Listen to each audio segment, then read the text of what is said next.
and this is Power Boosting Soul Talk. And I am honored to be here. Thank you, Dr. Khan, and sharing me with your community. And I'm so honored to be here to love all of you, to honor all of you, and to see all of you in your power. Because where we are right now in our evolution, we are at a point where we are recognizing that we are creating an energetic disturbance within the matrix. The matrix is a system that was created to keep us in a place of survival. And it is creating a system that is there to make it so that we are codependent beings, not operating in our spiritual understanding of what it means to recognize our inner core truth, which is that we are powerful leaders and we are here on this planet to bring change and to bring love and to amplify love into the world. And that is a really beautiful thing because we are at this precipice moment in our life, a choice point where we get to decide, do we choose love or do we choose fear? And everything that's happening right now with the coronavirus is an opportunity for us to make that grand decision. Do we choose love to elevate and to illuminate ourselves to a higher place? We choose fear and continue to operate in this idea that something has power over us, right? And so as we begin to mature into this great founding of this love of self, and the maturity really comes in and recognizing yourself as a leader, recognizing yourself as a teacher, as a healer, as someone who is here to bring change through whatever resource you choose to. Doesn't matter if you're a father, a mother, a teacher, a doctor, a scientist, a welder, a skateboarder. It doesn't matter who you are.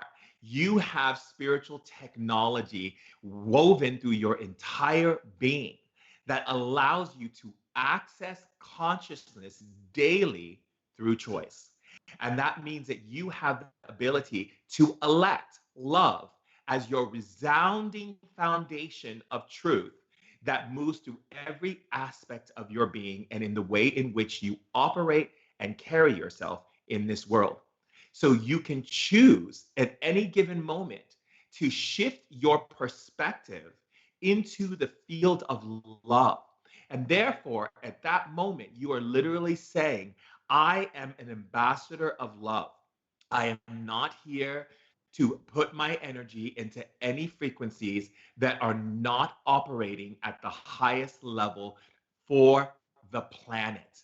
Now, you notice I didn't say for myself, right? Because when we start to recognize the we contribution to life, we recognize that everything that we are learning, every pain that we have gone through, everything that we have experienced was not to be experienced in vain, but it was to be experienced as a lesson and a training and a way to refine ourselves into our most loving self for the benefit of all of our brothers and sisters, for the animals, for the plants, for this whole entire planet.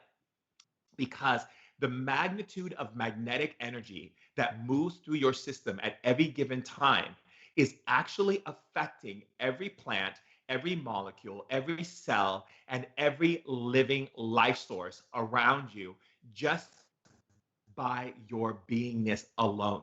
That means when you are representing love, when you are holding the foundations of love, when you are amplifying love in your relationships, in your family, with your friends, with people that you associate with the way in which you perceive the world, you are opening up energy and transformation for everyone. Isn't that absolutely wonderful? And so, as we begin to recognize, as we begin to understand this divine opening that is available to each and every one of us, we move into recognizing the core principles of what that means. And what are those core principles? The core principles of what that means is that we understand that gossip, sharing stories that are not coming from inspiration, awe, expounding and expanding dreams and possibility. When we talk about the horrible things, the uncomfortable things, and we don't utilize that information to bring greater wisdom and introspection for the sake of growth and refinement, we are limiting our species, not just ourselves. We are limiting our species. We are limiting our evolution and our ability to have adaptation on our planet. Because to adapt is to refine and grow. The moment we get stuck and say, this is how my life is, I get up in the morning, I go to work. I go to work, I come home, I eat, I pay the bills, I watch television, go to yoga class, meditate, perhaps go to the gym in any which order, and then I go to sleep and I start all over again. This methodical way of operating is killing our species. It is limiting the foundations of creativity from rising through us and taking hold of us to create new technologies, new understandings of awarenesses that have yet to be seen and experienced, that we can only experience when we're willing to get out of the space of this linear routine. Okay. And let me explain something to you. A linear routine is what the system wants. It wants you to follow a benchmark of information. Celebrate your birthday, celebrate your anniversary, celebrate these things, not because it wants you to celebrate your birthday. It wants you to create a benchmark of linear movement so that you stay in this line and follow the rules and don't ask questions, don't curious, and most certainly don't do anything that everyone else is. Well, you know,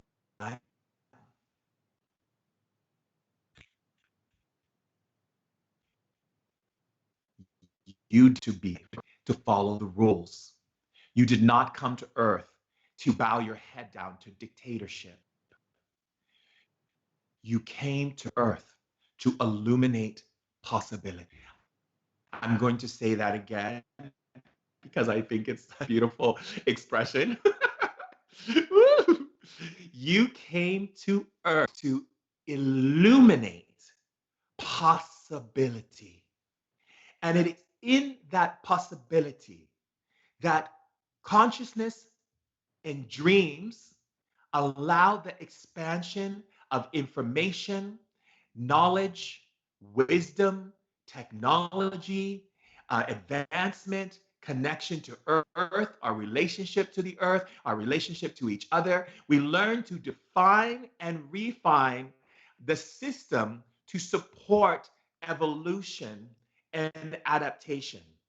We don't step into a space of degradation or fear, limitation or loss or destruction and chaos. You see, chaos is an imbalance because we operate still in this idea that we have to go through suffering in order to change. The only reason why we suffer, like with the coronavirus or anything that shows up, war, discord, any type of conflict that we see on our planet is because of the fact we have not aligned our consciousness to true evolution. Evolution is the ability to not react, but to see what is out of balance and through unconditional love, which is higher spiritual technology, which is what we look at in shamanism, to align to the idea of not as a singularity operating in its own polarity, but as a collective understanding. That means everything I speak and everything I say and everything I do and everything I create is not just for me. It is for the animals, nature, for all the people, our brothers and sisters, It is for the complete understanding for us to maintain and sustain equilibrium and balance within the energetic field. So when we operate in life consciousness, we operate in not survival, because that word survival is a damaging word. To survive, this is not about surviving. This is about thriving. This is about evolving. This is about creating understandings to maintain balance and transformation within all structures of intelligence. That means that we become divine architects and redesigning the way in which we deal with things on our education, emotional intelligence, spiritual observation, understanding of buildings, even the way in which we build cities have been built without thinking about the whole understanding of the nucleus and the structure of that energy. So when we build in rectangles and squares, and we define energies based on crossing lines. And these energies create distortion, separation, and allow people to feel insulated in their homes away from the community. When we build in circular form, which is operating in quantum intelligence, operating in the feminine frequency, we allow conversation, integration, illumination. We drop into our heart space and we get into an understanding of, I don't need to go into my house and turn on the television, which is also square, and get stuck in a paradigm of enslavement so that I can go back and be a slave. In fact, through the feminine frequency of the circular energy, the parks and everything with more nature involved in areas of the city and so forth, we operate a consciousness of intellect that comes in with sharing and getting into community. And we move into this beautiful ratio of expansion and amplification. That means that we don't go into our homes and insulate and hide from community. And see where we are right now in evolution, and what all the indigenous elders have been speaking about, and what I have been trained in since I was a kid, is to prepare each and every one of you, not as if something is missing from you, or you are subtracted from some level of information and intelligence. No. You see, that's the mistake that we've made in the past, that we have to refine and define so that we can step into true leadership. You see, the leadership of the past was held with the idea of one person leading the people. But that doesn't support the whole. Do you understand? Because the idea of looking up or creating hierarchy or creating some form of, you are my savior, you are my superhero, you are the one who's going to do it for me, actually cripples all of us. The crippling effect comes in when we are not connecting to the soul grid, true intelligence. It is the reference that everyone must be acknowledged as leaders and teachers and healers and all a part of this great structure of power, not as an individual person walking people across the field to follow them, but instead it is a circumference of intelligence, a union of counsel that allows us to create new intellectual understanding through the sharing of individual wisdom as a collective unit. As a collective unit, that means that we are able to create a new conversation, a new lexicon, a new understanding of what it means to be fully integrated into each other as luminant beings. That means each and every one of you are leaders. You have wisdoms and knowledge that you can even teach me, and we teach each other. There is no hierarchy anymore. The system of the platform of above and below, and for the sake of power and the sake of representation and the sake of one being more valuable than the other based upon commerce and understanding of how we dealt with our economical system is no longer necessary for us to survive. If we understand that the survival aspect of humanity for us to survive, and notice I said that word, for us to survive has been the disillusionment. The true message is to thrive. When human beings have created this idea of above and below as an opportunity for survival, it has not created survival, it has created enslavement. True understanding of what it means to be whole is in thriving. It means that you see your brother and sister as able and capable of being the power source that they are, and that we are not offended through the opportunity of growth. And we stop doing this idea of, I have to work on myself. I have to work on myself. Let me explain something to you. The idea of working on yourself is also an act of enslavement. To work on anything is an enslavement. It is the idea that you have to work, which is a word that signifies a frequency of you have to or else. Consciousness does not operate in you have to or else. We have defined that principle, and that's why we have the coronavirus. It's the idea that we keep utilizing these intense, aggressive ways in which to get us to make refinement versus choosing to refine out of understanding unconditional love and acceptance. By looking at the whole plateau of the human experience, we can see and identify where love is needed. It doesn't need to be dealt with war or aggression or hate or anger or punishment. The understanding of growth is attained by acknowledging the soul's principle, which is love is not there. So if love is not there, then discord and chaos will follow. So the way we course correct is not by getting angry and upset and mad and sharing stories of hate and annoyance and agitation, because through that energy, we are only expanding the collective of fear, lack, limitation, destruction, and most importantly, punishment. And also what we do is we punish for the sake of correction. Punishment for the sake of correction is not in soul communication.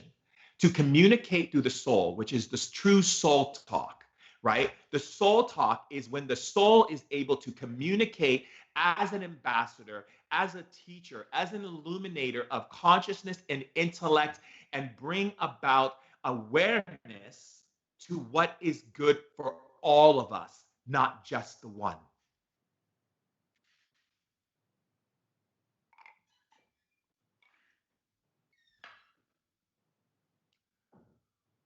When we begin to recognize the soul talk is the soul's essence referencing the higher illuminating truth, which is the true science of our planet. It is so easy for us as human beings to choose to create for the sake of, again, to attain, to be valued and have accolades, to be seen as someone important.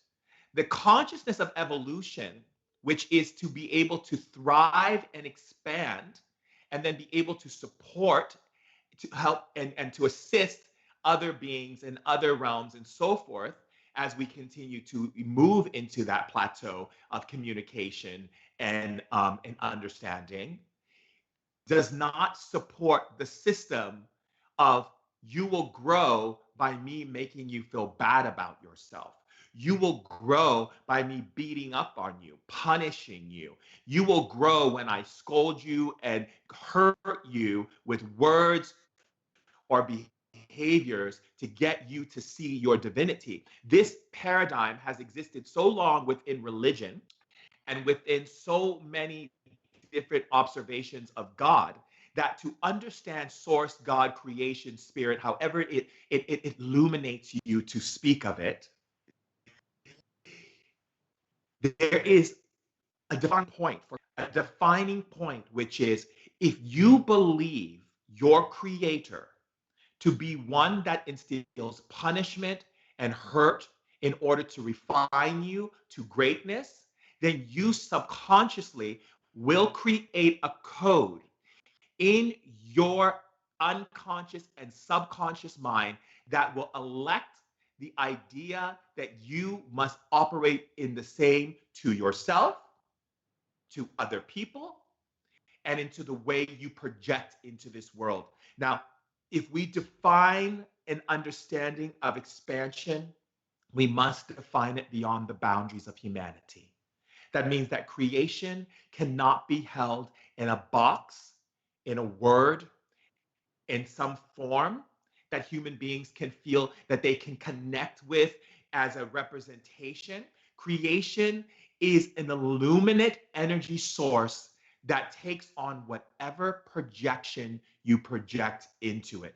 Now, I'm going to say that a little bit slower so you can understand the science and the understanding of it from the aspect of supernova to creativity to orgasm to understanding this divine creation of its all omnipresent, omnipotent, and omniscience. When you operate in who you are, creation doesn't take a form and say, this is what I am and I'll always be this. Creation is operating in what you choose to see and what you project into it. Now, this is so important because if we understand what I just have said to you is a sacred key that will open the doors to every single aspect of human suffering. I don't want to get emotional about it, but it's truly an emotional thing. What you project into creation is how creation will be projected into you. So when you say, I'm not a good person, you are saying, I project into creation that creation is not good. When you say, I'm ugly, or I'm any words that are describing anything that is not acknowledging the truth of love that you are projecting it into creation. And therefore, you become afraid of creation, which is what a lot of spiritual systems have built, this idea of being afraid of creation. Because if you are afraid of creation, my darlings, then you are afraid of yourself. And if you are afraid of creation, my darlings, then you are afraid of who you are. And you will perpetually stay in a cosmic loop, and a loop like a hamster wheel that will go around and around and around and around until you recognize that the only reason why it's going around is because you are held in a sphere of disillusionment of self. You have not been able to see or to create a greater creation.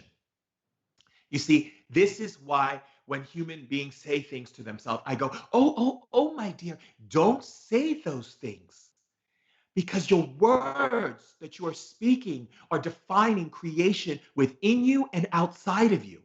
So therefore, your life and your experience of life will be exactly as you say to project it to be. So if you believe in punishment, then you will be punished into your refinement. Instead of, we don't have to have coronavirus to wake up humanity.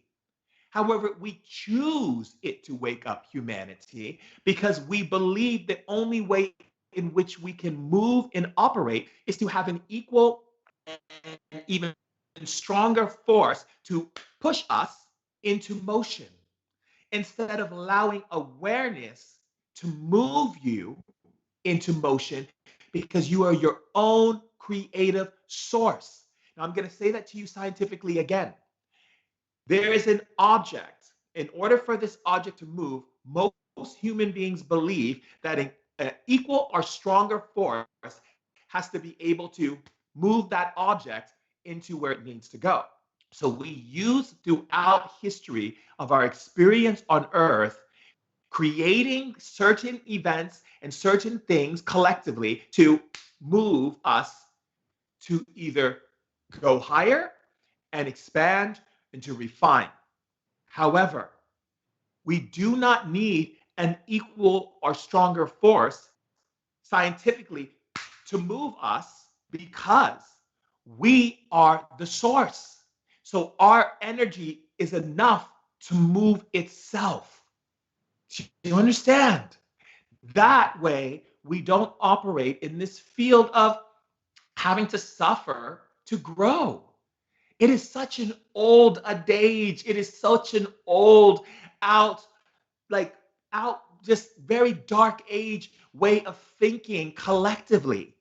We don't have to suffer to grow. We choose it because we're still holding on to this idea that something outside of us has to come in and move us instead of us choosing to recognize that we are projecting into that illuminated field of consciousness the capability for movement to happen without a force moving us. The more we begin to recognize this truth and understanding of the inner and the outer and the outer and the inner as one, we then get out of survival and we get into thriving. We recognize that we don't need to suffer to refine ourselves into a field of love and possibility. That we don't need weapons and bombs and atomic bombs and trial and error through these things if we that would arise from a choice. That is power. That is power. That is real power. When you are able to not react, to sit within the space of the inner and outer as one, and be able to see all possibility quantumly of all the choices that you could make and what are the possibilities of those things happening because you are the source. That is how we shift ourselves from the conditions of the suffering and the lack and the limitation and the loss and the pain and the suffering into recognizing love as the wisdom and technology in which to bring shifts and change for the whole of everyone. That is what we call spiritual enlightenment. Now, spiritual enlightenment isn't mean you sit under the tree and or you do yoga and you do green smoothies and you do all of these things that are outside of you that you feel are these things that you need to push that energy, and you think that by doing those things that that is going to bring enlightenment. Enlightenment is a recognizing source. It is the understanding that you get when you laugh hysterically at something. In that laughter, in the part of you completely letting go and seeing the humor is where enlightenment sits. Enlightenment sits in the center of humor because it is in that humor you see humbleness and humility dancing with each other and this beautiful tango that you get to witness. You see, so enlightenment is held not in the actions that you create to become spiritual, okay? Because there's no such thing. Spirituality means evolution. A person who is able to evolve is a spiritual person.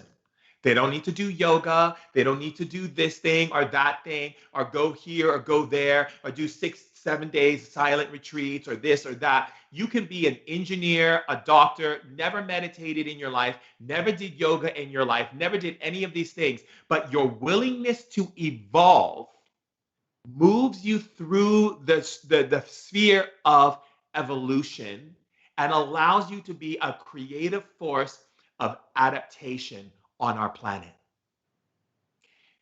Doesn't matter all of the thrills and frills, you can add those things in, yes. But the defining quality of true spirituality is evolution.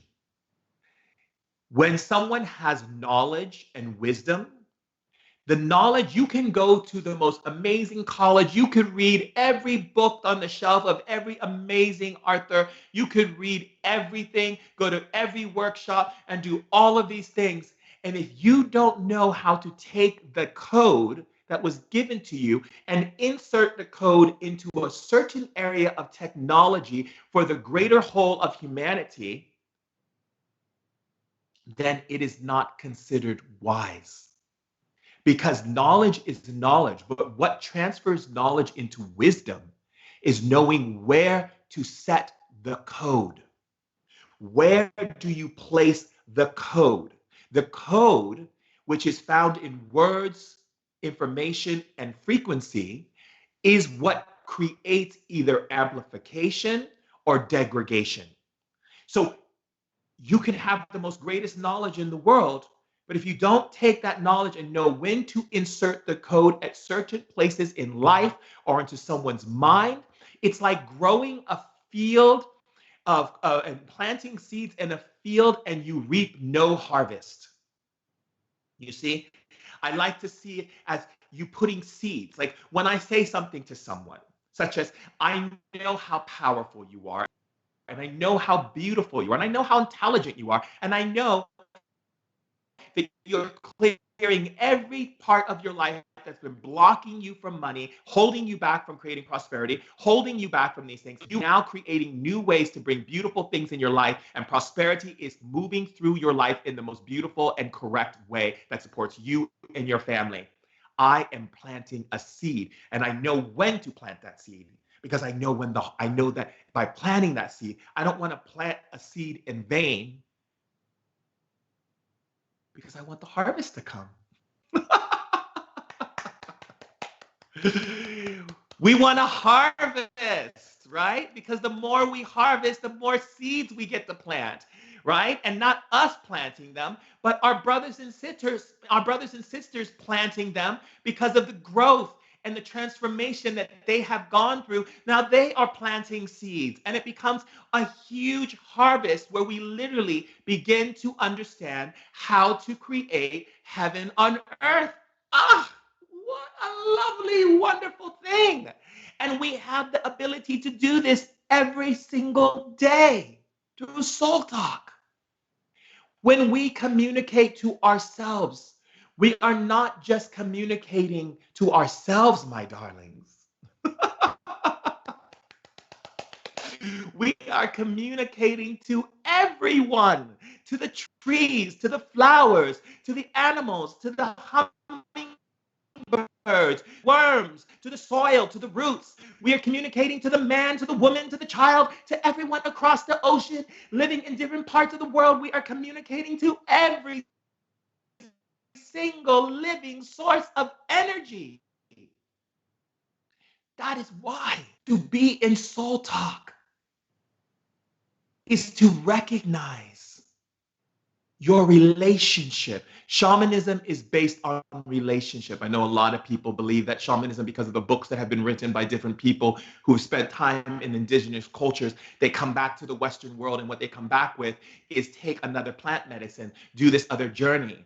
That is not the root of shamanism. Shamanism is rooted in relationship. That is the medicine. Relationship to yourself, to the planet, to the earth, to the animals, to your brothers, to your sisters, to your ancestors. Relationship to the communication. Are you planting seeds of possibility in your world? Do you speak wisdom, or do you just have a lot of knowledge? A lot of books on the shelves, but none of those books are bringing you the harvest. You see, soul talk is about connection to self. So when I say, when we hear affirmations, right? Like, I am a beautiful person, okay? Or you can say, you are a beautiful person.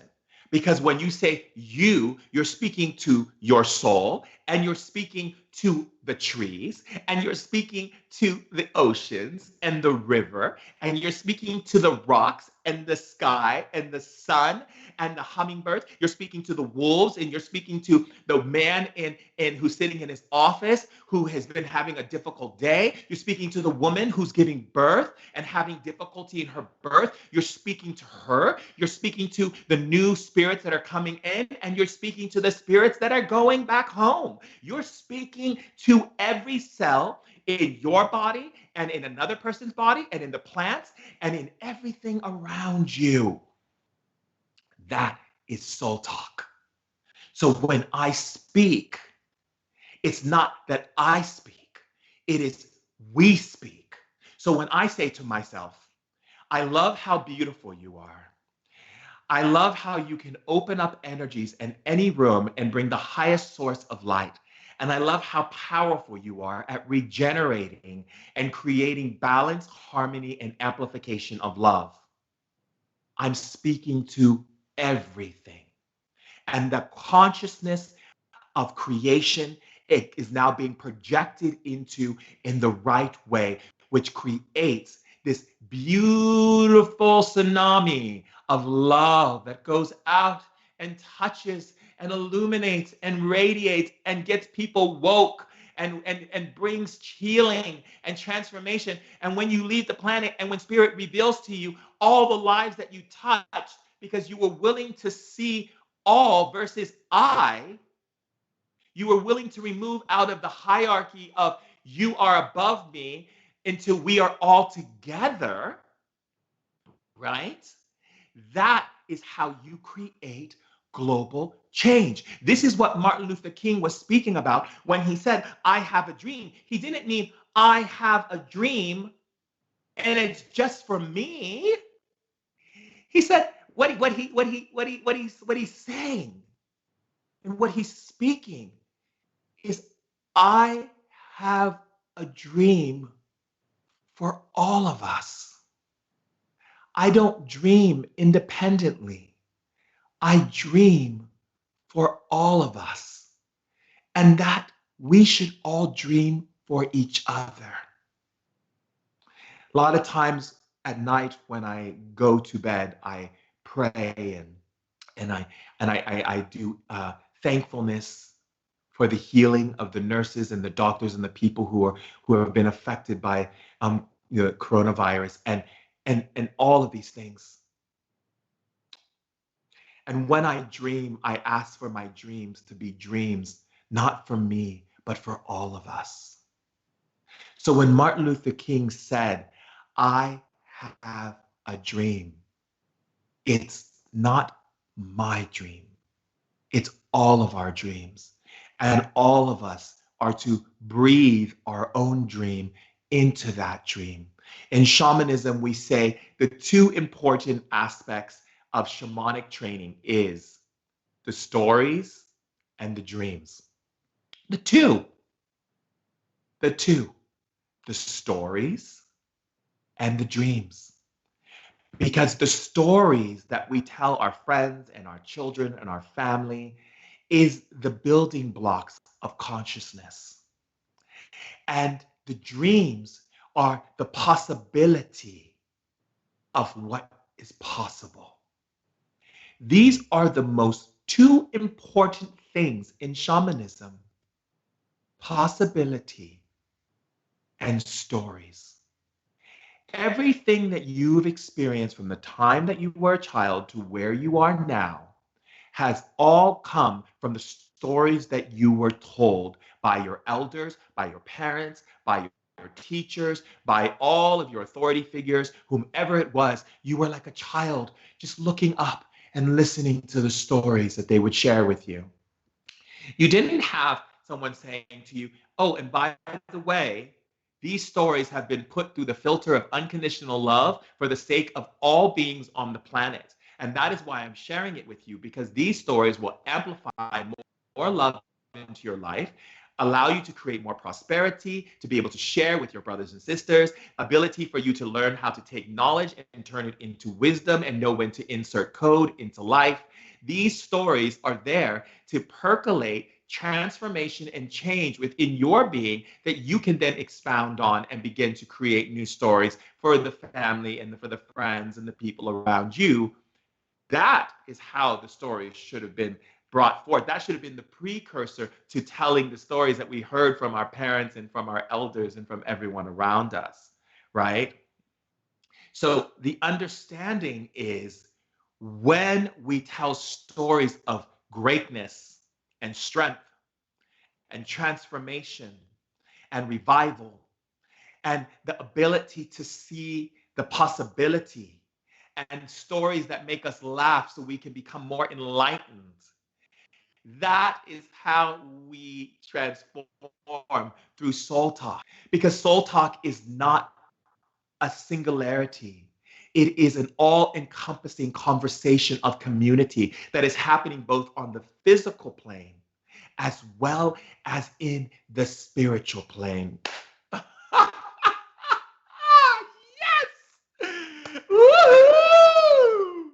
And that makes life so beautiful, so wonderful and orgasmic and creative and inspirational and awe and delightful. That is how we bring heaven on earth.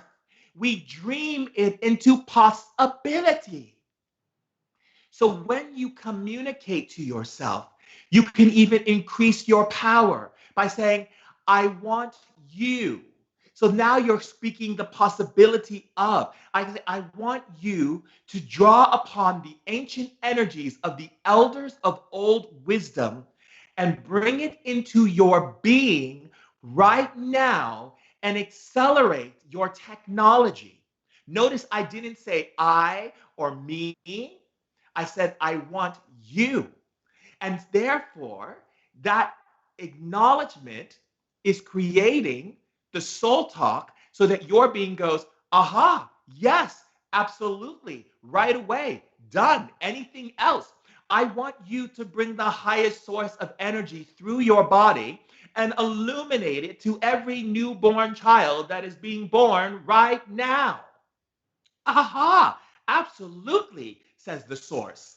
I want you to bring the most powerful healing into the planet, into the roots, into the soil, into the waters, the rivers, the lakes, on all the ocean, and shift the cells and change the molecules to bring the highest source of transformation for healing the waters. Aha, says the source. Fantastic. Continue to dream greater. Speak more from the soul. Okay, I want you to download every symbol of Reiki that was ever created and draw it through your hands now. Yes, immediately. Why? Because you are operating in the awareness of all, and therefore you are granted access to all of the spiritual rooms in our Creator's mansion. Or you can say it in a different way. You are accessing all the different doorways to every dimension that ever can be created or that is being created right now. Mm. Isn't that wonderful?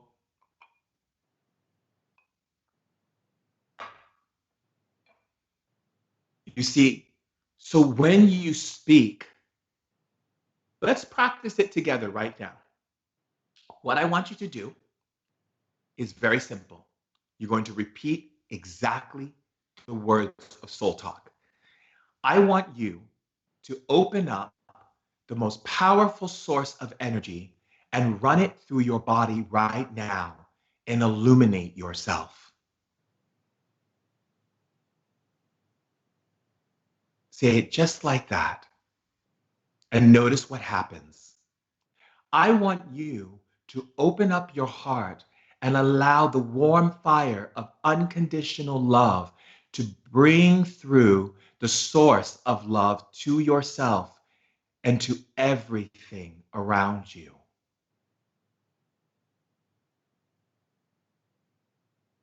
I want you to radiate and boost your immune system. I want you to increase serotonin and release dopamine in your brain.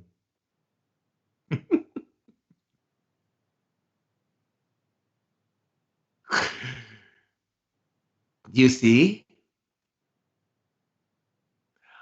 I want you to open up a powerful source of illumination. And I want you to unlock every channel in your body to allow the energy to flow through you.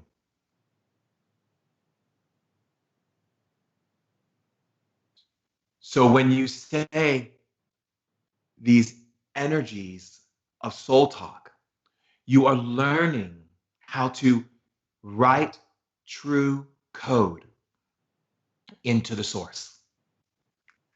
And you will then be able to go, whoa, you mean I can create new symbols for healing on planet Earth? I can create new architecture. I can create new designs that have never been created before. Yes, because you are operating in the whole totality of energetic frequency, amplified unity, and understanding the cosmic interlinking of consciousness is waiting for your dream, waiting for possibility, and it all is there. So that way you are not operating in codependency and, oh, please, please, please, I want to gain more knowledge and more wisdom, or please, God, help me. All of that is coming from lack, limitation, and fear. And let me tell you, you are the living source in this biological spacesuit. Why would you want to come from a beggar's positioning? You are a luminate being. You are a walking giant in this body. You do not need to beg. You do not need to plead. You do not need to make negotiations with spirit. You do not need to do any of those things because you are greater, grander, and defined as an illuminate being. You're an eternal being. This biological spacesuit made of microorganisms and fungi and all of these things shall return to the earth and be a part of the terrasphere of Gaia. The energy definition of you is eternal. You are a luminary, a light frequency of divine technology. Divine technology. That means technology. That means that it grows and expands beyond and more, and it never stops. It never stops because it's eternal. So what you perceive as reality here is only a perception of attunement. That means that your perception is attuning to a frequency. There are billions of frequencies that exist all around you. And the more you become able to step into a space of recognizing that you are greater than all of the things that you react to, you recognize where to find that frequency through the intellect and awareness that guides you through love. Love is like your honing beacon or your compass, right? Love is your compass guiding you to the right frequency that you need to embody at any given time. So when you say, I am this and I am that, and this is, and or this person, that my husband will never understand, or this person will never get it. You are basically saying that you can't see possibility for them to recognize, or for you to recognize your own ability. Whatever you project into someone else as your defining truth of what I call perception of attunement. And when I call it perception of attunement, because there are many perceptions. Some people's perceptions, they're sitting in hell. Other people's perceptions, they're fearful. Other people's perceptions is joyful and pleasurable. Everyone has a different perception, but your perception of attunement decides what you see and what you perceive as a reality in your world. So when you align your perception and attune it to the frequency of possibility, transformation, healing, love, generosity, kindness, you shift those energies. So all the people on the planet who are hurting each other is only hurting each other because they're wanting to tell their story that they haven't been able to accept of what they've created as their perception of attunement. That means what? That means that if you're a person who's been traumatized or hurt or gone through some form of traumatic situation, a lot of times people think post-traumatic stress disorder only exists within the aspect of the mind or emotions. Aha. Post-traumatic stress disorder exists in your spirit as well. Every time you subject yourself to some level of violence and discord without bringing the knowledge and through wisdom into that discord of what you're seeing and perceiving, you create an intellect frequency in your being of the possibility of this existing, and you keep rewinding it so you can relive it over and over and over again. So the more you see possibility in others, the more your frequency gets set to the tuning, meaning your perception is attuned to love, to grace, to harmony, to humbleness, to humility, and to greatness that can expand and expound and amplify love into your brothers and sisters, into the animals, into nature, into everything around you. And you won't even realize the impact that you're making, that you're actually helping a woman in China or a man in Dubai or a child in Africa and Sudan. You are helping them and you don't even realize you're doing it just because you've chosen to step into that level with yourself by aligning your perception and attunement to love, healing, and transformation as a dream and possibility for all. Mm.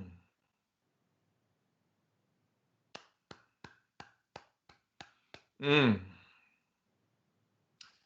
Everyone take a deep breath and exhale. And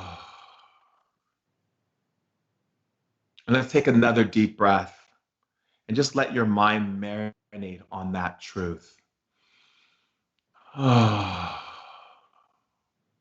So you realize that when you are arguing with people, arguing with your spouse, your boyfriend, your girlfriend, and you are not finding the ability to acknowledge your triggers, to come back into love in that conversation, you are amplifying chaos into the world.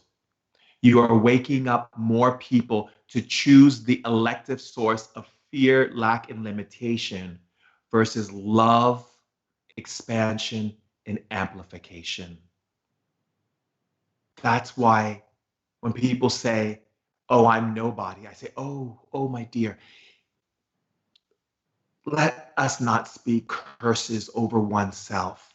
Let us speak blessings, even if you choose not to accept it fully.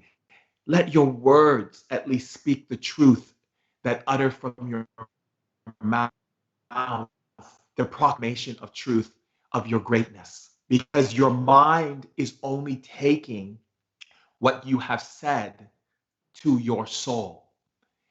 And your soul is only projecting it out to everyone, because when you speak to your soul, you speak to creation.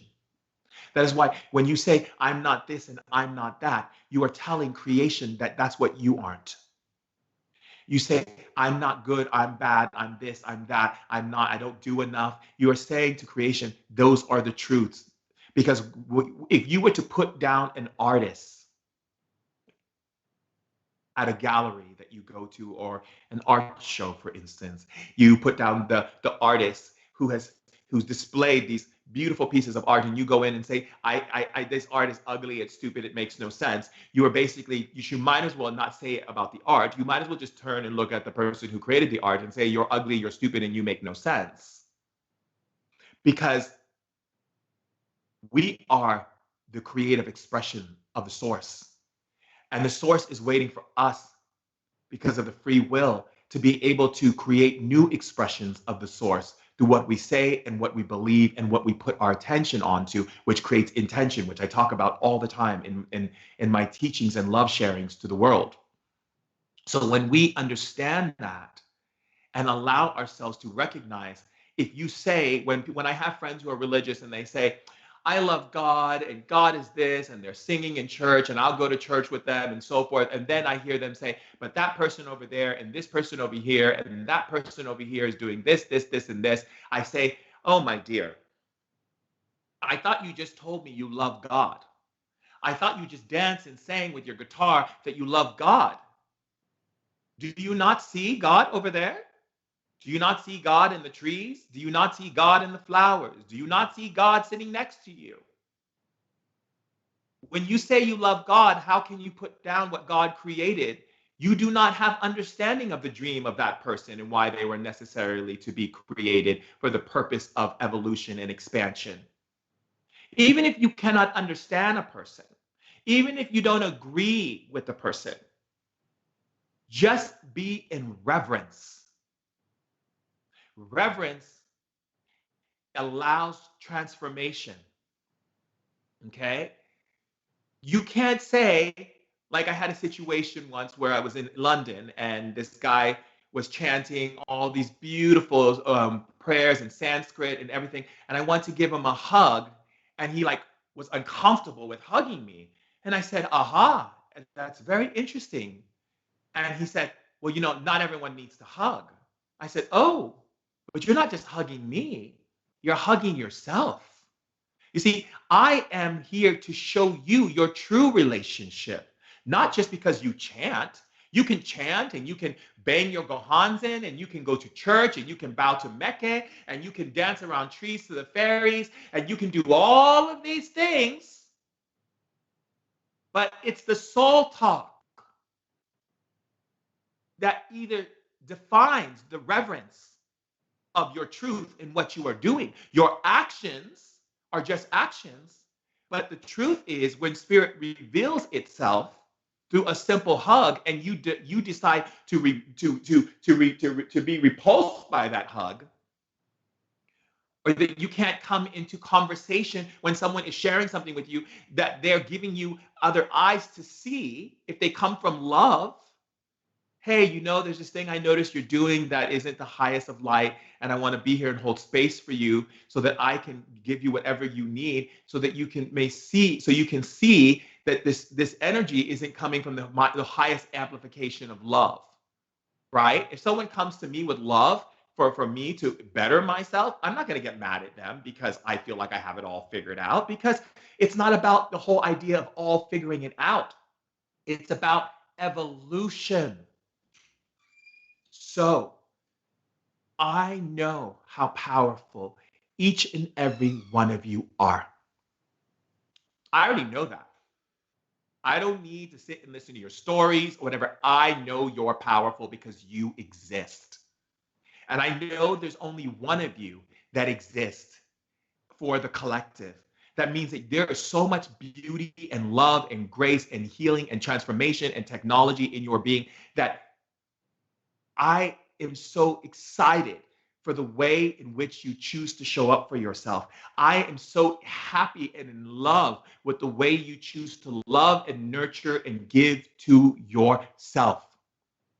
And I want you to know I am grateful for Deepak and for the whole Chopra family for allowing me to be here and share with you Soul Talk. I love you so much. I love you so much. I love you so much. I love you so much. Bye.